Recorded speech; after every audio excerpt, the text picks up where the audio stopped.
my question is like, who taught you about this FBA situation? No, hold on. Now, you're Jamaican, right? Yeah, I'm Jamaican, born and Who taught you raised. about Jamaica? It's culture, so I was born there, so I had to learn it. Right. We were born foundational Black Americans. Who the hell taught us about our own lineage? We're No, foundational no, Black no. Americans. I didn't mean it like in an offensive way. I'm sorry. He fell into this one. So this is called Tariq Nasheed versus the Jamaican op. I believe this is a Jamaican that has moved to the States and is now coming on to this particular show. Let's continue. Like in an offensive way, because I recently just heard about FBAs. Like I have a co-worker who put me onto it. He's really good. He's a cool dude. But some of you guys are like extremely radical, like really radical, and he like put me on. Yeah, but Jamaicans are radical, but some Jamaicans are radical, but that doesn't change your lineage. Oh, okay. That's very much fair to say, but okay. So you telling me which Jamaican is going to join ICE and then make videos saying it's cool to really send people back home? And yeah, I understand. Somebody said do your own research. I understand that, but at the same time, like Caribbean people or people from other countries don't give a fuck about Black Americans, which is wrong. They come in this country, they have to respect a certain approach. But certain Black people you can't talk to. They don't want to really like give any insight. So this guy who helped me understand FBAs told me about different parts. And he agrees with you because he was the one who let me listen to your audio. I'm like, okay. So I've heard this complaint from Africans, Caribbeans, like, I try to connect with certain Black Americans, and certain Black Americans can be standoffish. I mean, I've heard it enough to believe that what they're saying is true, even though individually I'm not like that, or you may not be like that. But yes, we could have some people that are like that. So I don't think that he's lying when he says that, because the reverse is also true. But when I heard you said, what was it? Anchor baby, I said blood clot. What the fuck? Like, yeah. Why would you say that? Like, that's crazy. Because there are people who anchor babies here. That's a reality. But don't you think like nothing is wrong with that? Because it's wrong with anchoring. People anchor babies here. People hop on planes when they're pregnant to come over here to give birth. That's a reality. Okay. I definitely know of somebody from Uganda, somebody who's well-to-do, that did an anchor baby situation. I believe Linda Ikeji in Nigeria has the Linda Ikeji's blog. She did the same thing too. Did an anchor baby thing in Atlanta. So yeah, this is something that is absolutely true. And you know what? You can't do that in many parts of the world. You can't go to China and do that. You can't go to Poland and do that. Yes, so this is actually true. Yeah, that part is funny as fuck, but yeah, that's real. We're not making that up. People come in here and use the 14th Amendment to have birthright citizenship by anchoring babies here. That's a reality. It's the truth. And not only that, people come over here and get pregnant so they can stay. That's definitely true. Guys, you can't be just leaving it in some of these migrants. I know some of y'all is out there receiving some of that clapping, but yeah. That's literally what an anchor baby is. Okay, copy, sir. Right. But how do you say this? Do you think it's like wrong though to really want a life change, like, to make it better for your kids? Like, because poverty is everywhere. Everywhere. But if you could come to America, change your life, why not take the risk and like make your life much better? All right, so before Tariq Nasheed responds to this is something that I have dealt with talking to people who are Ugandan British, Ugandan Americans, and they live here. These people that I'm referring to didn't want Trump in office because they wanted their kids and their family members to be able to go to America and get citizenship. Here's what I found. When the reverse is true, how do you feel about Black Americans coming to Uganda or Rwanda and getting citizenship? Now, those same people want to gatekeep Black Americans for coming to get citizenship in their country. This is not everybody, but I have seen this a lot of times, right? So on one end, we want what helps us and our family, but then we gatekeep what helps the other parts of the Black diaspora. And that's where kind of the beef starts, because, okay, let's go ahead and get into America. and then whatever the blacks have there, we can benefit off of it. But whatever you've done in Africa, the blacks can't benefit from that. This is what undergirds a lot of the beef with the lack of parity between the two groups, right? But Pluto, the problem is this. Yes, sir. You know what the problem is? This is what the problem is. Okay. And I'm going to talk about Jamaicans because y'all Jamaicans got this very bad. I speak real quick. I also heard you said Jamaicans could run fast because of dog. What type of fucked up shit is that, bro? That is so fucked up to say. Like, you would just be saying shit sometimes. People get roasted. That's part of our culture. People get roasted. Okay. That's part of our culture. I was roasting somebody. Yeah, so we were roasting, and y'all can't go up against us when it comes to roasting. But the thing is, I might disagree, but fair point. No, but listen. You don't want no problems, bro. I can tell you right now. And I'm pretty good. And you don't want them problems. He's a lot better than me, and that's hard to say because I'm top 5 in Black YouTube, and he's better than me. Only person I thought was number 1, he passed away, was Sinful to Pete. But Tariq is up there. He'll get you. Let's be very real. Yes, sir. Jamaicans come over here from poverty, and then we help them. I mean, some of the programs that y'all come over here and benefit from, these are programs that foundational Black Americans help put into play. Right. We kicked in the doors for them. Even some of your icons, Garvey, he was able to come over here because foundational Black Americans were fighting to help him get over here. So we help a lot of Caribbeans, Jamaicans. The problem is Jamaicans, a lot of them, they come over here with when we go to America, stay away from the Yanks. They're lazy. They don't want to work. They start all that bullshit. Then you start driving cabs and not going to pick them up. Don't pick up the Yanks. We go to your restaurants. The attitude is fucked up. So yeah, it's a lot of little janky stuff that happens with these people. Yes. Let me also add to this. I did a podcast before on Kangana, and there was a brother who was of Caribbean heritage living in the UK. Now in the UK, the same thing that Tariq is saying that the Jamaicans were saying about us is what the Africans were saying about the Caribbeans in the 80s and the 90s. This is very interesting. The Caribbeans were looked at as the group that had no history, had no lineage, had no culture, okay? And they were looked down upon by, the Nigerian community and some of the, brothers in from the West African communities there, because, that's what it was. It was a big beef between Nigerians, Jamaicans, and the Africans and Jamaican community. I don't know about now. I think it's a lot better now. But the same thing that they were saying about us, according to Tariq, was being said about them in the UK. Then y'all have people like Kamala Harris, who's Jamaican, who comes over here and locks up a bunch of Black people. So at some point, we're going to have to say something. Why's my camera like that? Okay, yeah. You good. Speak, sir, speak. So at some point, we're going to say something. So we let a lot of stuff go on for a long time without saying anything. So now we're just kind of getting people checked. Okay, sir. One more question. How much percentage of Jamaicans do you think do that? Like, give me an insider percentage. It doesn't matter. Too many. Sir, you cannot do that. It does. Yeah. Too many. You really believe that, Tariq? Yeah, we know that, sir. We're not making that up. Everybody ain't making that up, sir. A lot of people have had a lot. Let me say this. Hold on. Let me say this. I'm very cool with Jamaicans, by the way. I go to Jamaica all the time. Okay. Let me say there's a balance now. I go to Jamaica and they show me love when I go to Jamaica. I got some riders out there in Jamaica. I literally been all over Jamaica. I got Jamaican friends here that I'm hella cool with. Let's be very clear. I even believe that Tariq orders Jamaican catering a lot of times for the Hidden History Museum events. So he'll support them and they'll come out and bring out food and stuff like that, from what I understand. Unfortunately, there are a lot of Jamaicans who ain't cool. 100%. But those are ones, there's a lot of percentage of Jamaicans who are very illiterate.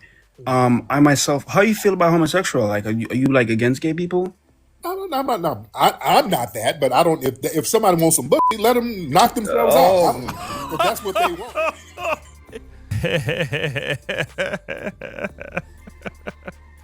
Okay. Me, whatever somebody do. Never ask about a booty, my yo. Me just ask one question. Whatever somebody doing whatever they want to do in the bedroom, that ain't my business. I just say that. Cool. I'm not that.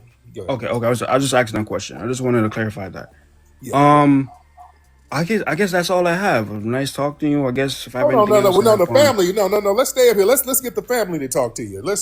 Hold on. Let's have you talk to some of the family in here. Hold on. No, we're gonna. Are they gonna be like really rude? Because I'm not really. Okay, so to be fair, he was. I don't know about what's gonna happen after this, but from what I hear, Tariq did let him stay on. So it says Tariq Nasheed versus a Jamaican op. From right now, I don't see this guy as an op. I don't know what it will turn into because he was like, okay, I listened to what you said. I'm wanting to go. So from right now, I gotta be honest. The guy does not seem like an op. He just seems like, okay, yeah, some of us are like that, but not all of us like that. I'm trying to get an understanding about FBA. And he's even saying right now, like, are they going to be rude? I'm not trying to be rude. So I got to say, so far, the gay question was a little bit interesting, but let's see where it goes. I know. I don't think so. Family, y'all want to talk to the brother and kind of let him know about the culture? And y'all want to talk to the brother? Somebody said there was some random questions. No, somebody. Damn, Shorty said no. Like, that's the thing too. Okay, that's another thing too, Tariq. A lot of these FBAs don't want to educate nobody. Why? Like, why? Why is that bad to really let somebody know about the whole entire organization? Because this dude I work with, he's excellent. What the hell is an organization? Okay. How do you adjust it? How do you adjust it? My bad. I apologize for that. Yeah, are you a part of the Jamaican organization? No, sir. That's not what I meant, sir. I just said I'm learning. What do you mean? You see, I'm learning. You see that, Tariq? You just pulled the same card I'm trying to explain. Yeah, because I've already told you, foundational Black American is a lineage, just like Jamaican. Okay, that's it. There's no organ. You can't quit or join your damn lineage. You can't become a foundation. It's not a club or a group or a leadership. Sassy, my girl. Me not no blood class assassination. I mean, what you talk about one? Right, but yeah, you know that. But yeah, if you just saying that seems passive aggressive because you know. Virtue. Yeah, so don't do that because that's what we're talking about. No, I really didn't. I only say organization. It almost minimizes our lineage. It's like almost disrespecting our lineage to a certain degree. I apologize. Well, okay, so be fair, I can see why he could say the FBA organization because here's why I could think that somebody could think it's an organization. Because hashtag ADOS is also the same lineage. But ADOS also had like pockets of groups. And then when you see FBA, they got hashtags. I know it's a lineage, but it's easy for somebody to think that that number one, Tariq is the leader. It's people will believe that he's the leader, even though he's not the leader, because he say, oh, I can't be a leader of a lineage. But it looks like to outsider, it's a leader. You guys meet up a lot on Twitter. There are a lot of hashtags, so it seems to the untrained eye. So far, he's still trying to be cool. Foundational Black American, Brother Pluto, is basically a Black person in America whose lineage goes to the beginning of this country. That's all it is. Yeah, you can't join that. You can't quit that. You can't become that. That's what a foundational Black American is. It's a person of a non-immigrant background. That's basically what it is. Okay. Now, and there's 43 million foundational Black Americans. Now, some of these people are very cool. Some of them might roast you. But of course. Yeah, that's people. That's human beings. That's human being tendency. But because it's not a group, if you get roasted, we're not responsible for that. I mean, there's 43 million foundational Black Americans. So let me ask you a question. You don't think so? You saying that you in general have no ties at all to Africa, none whatsoever. Well, no, I have African genetics. Just like you, as a Jamaican, you have African genetics. Yeah, I say I'm Afro-Caribbean. When people ask me, like, when we get to a serious conversation, I do claim my Jamaican side, huh? Yeah, but you're Jamaican. Yeah, you don't say Afro-Jamaican or African Jamaican. You don't have you're a Jamaican, and you have your own culture. You have a culture outside of Africa, sir. So you think me saying Afro-Jamaican is bad? No, I didn't say that, but y'all generally they don't say that. Nobody says Afro-Jamaican. Nobody says that. All right, you are right with that. You are right. Right. Yeah, people are just Jamaican. You have your own Jamaican culture. You have the way you talk. You have the way you cook. You have the way you dress. You have a very specific culture as a Jamaican. Who food do you think is better, Jamaican or American food? Well, us clearly. Because Tariq, man, bro. Welcome to your boss, man. Yo, give us one. Okay, so far so good. Let's just all right. I mean, it's not as diverse as ours. We have, Black Americans. So no, we're not shitting on you. Comments, I'm trying not to watch it. I'm trying to read the comments. It's so fucking funny. Who are the people you say you want me to talk to? Yeah, hold on. Let me let some of the family up in here. Hold on. Let me let some of the family in here to Now, talk to you. how What long y'all have want? you like? You're basically the head leader of the whole entire thing. How am I the leader of a lineage? Oh, I'm so okay. I'm really not trolling. Like, I'm Yeah, kind of like, no, I'm yeah. not How am slow, I the but leader of a lineage, brother? no, because when I talked to the guy, he was like, yeah, he's basically like the one who was the forefront. Like, Yeah, so I but guess you. nobody says I'm the leader. I'm not the leader of 43 million people. It's impossible. But yeah, that's very okay. Well, what people would say is that the term in the framework is attached to Tariq, and he is the one that kind of put the framework together, just like ADOS is a lineage, but we would associate it with Yvette Carnell in Tone Talks. I mean, when you think about hashtag FBA, if you were to say who is the person that has the framework behind it, people are going to associate that with Tariq Nasheed. Who? Hitler? No, Hitler. He had like the Third Reich. He was, they had the SS. They literally had. He didn't mention Hitler. He didn't messed up now. I can see why he says he's an op. Okay, I'm seeing some of the passive aggressive stuff coming a little bit now. All right. An organization going. Somebody said they calling it ice on me. I thought I was cool. That's crazy. What? You can't. I just got my citizenship. So don't play around with me, bro. Don't play around with me. But they're saying that you're doing Fed optics. Yeah, you saying a lot. No. Whoa. I just like to know. I'd like to know anything. I'm interested in learning. No, because a lot of times dudes do all the I'm naive, I don't know, but you the leader. That's too much. That's too much work, Tariq. I don't got no No, blood. that sounds like Fed talk, bro. When you do that, when you try to play naive and then plant lies out there that you know is not true. Yeah, you can see my profile. I've also made videos, asking FBAs. I've also said good and bad things. I'm not no Fed. That sounds fetish, though, dude. That's what Feds be doing. Okay. I get that part. That's why. But I mean, okay, he did want to get off the call, but I don't know. You know it's very well. You got your citizenship. Yes, what's wrong with getting your citizenship? Yeah, man. That's why. That's part of the reason why people delineate, man. When you do stuff. Look, let me get my brother Dan up here. Let me get brother Daniel up here. Hello, brother Dan. How are you today, sir? What's going on with you? How you doing, Flex? Hey, Dan. How you doing? We got Pluto here from Jamaica. I heard him. Hey, side note, I sent you a video, Tariq, on Twitter. I did it for you. Okay, I'll check it out. And I did the thing on how to block those people when they come up for you. You should do your research before you got your censorship. So I don't think I have to. You got to stay out the comments, gang. They're going to be down there all night. We get 500 comments every minute. No. No, the comments are fine. No, I'm just telling you. So, so here's the thing, right? I'm not saying you a Fed. Yes, sir. But when you ask the same question, all of the Feds ask, it kind of, points to the fact you're a Fed. Now, you came here, you said... Have you ever heard what Bob Marley said? Rastaman no work for no FBI, no CIA. If you don't believe me, I don't know what to say, boss. I really don't know what to say. Like, cool. I'm not interested in... But like I was saying, though, let me just finish my point. It's like you walked into an NBA game asking... Like I said, this is one of the better conversations. I mean, I don't know if the dude was kind of trolling at the end, but I do think that these conversations can show that you can have some level of decorum and not everybody can be hostile. Again, it seemed to be peaceful. Seemed to be cool. I've heard worse. So shout out to the brother for coming to the through the hangout and all that. But guys, what do you think? It's your boy Oshay Duke Jackson back at it again with another episode here. We out.